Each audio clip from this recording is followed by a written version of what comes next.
Grocery இடத்துல ஓரமாக உட்காருவோம் நைட்டு. உட்காந்து நாங்கள் பேசுறது கேம் பிளான் கிடையாது. இன்னைக்கு ஸ்கூல் போயிருப்பாங்களா, இங்கே மழை பெய்யுதே, சாப்பிட்ருப்பாங்களா, இதெல்லாம் வந்திருக்கோம். வெளியே இருந்து பார்க்க 2 பேர் ஏதோ பிளான் பண்ணுறாங்க, என்னன்னு தெரில, என்னமோ ஆடுற. அப்படி 2 பேர் சேர்ந்து ஆக்சுவலாக இதில் 2 பேர் சேர்ந்து ஆடுறவங்க இவ்வளோ ஸ்ட்ராங்காக சொல்கிற ஒரே விஷயம்னா, அவங்களுக்கு கிடைச்ச ஃப்ரீ நாமினி பர்சன் கொடுத்தாங்க.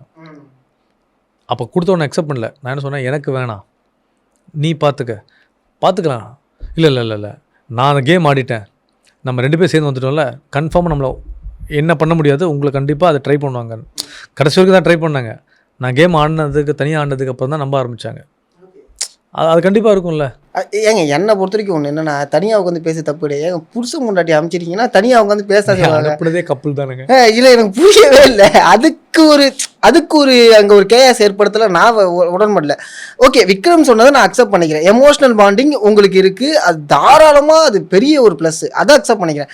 பட் 2 பேரும் சேர்ந்து பேசுகிறாங்கன்னு ஒரு விமர்சனத்தை உள்ள வச்சு சேர்ந்து ஆடுறேன். நான் அப்புறம் ஒரு கட்டத்தில் டிசைட் பண்ணிட்டோம், சரி நம்ம சேர்ந்து ஆடுவோம், என்ன தப்புன்னு கேட்குறேன். நாங்கள் 2 பேரும் சேர்ந்து ஆடினா ஒரு பர்ஃபார்மன்ஸ் செம்மையாக இருந்துச்சு.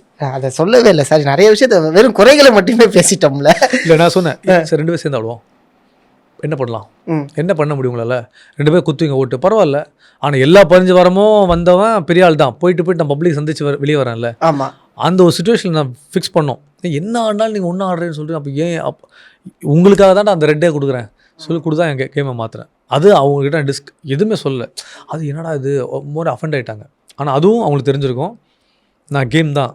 ஆனால் அதை நான் ரெட்டு கொடுக்கும்போது அது எவ்வளோ சீரியஸான விஷயம். விஜய் சேதுபதி பாரு ரெட்டு கொடுக்க போகிறேன், பாரு இவன் இப்படி தான் அடப்பாவி.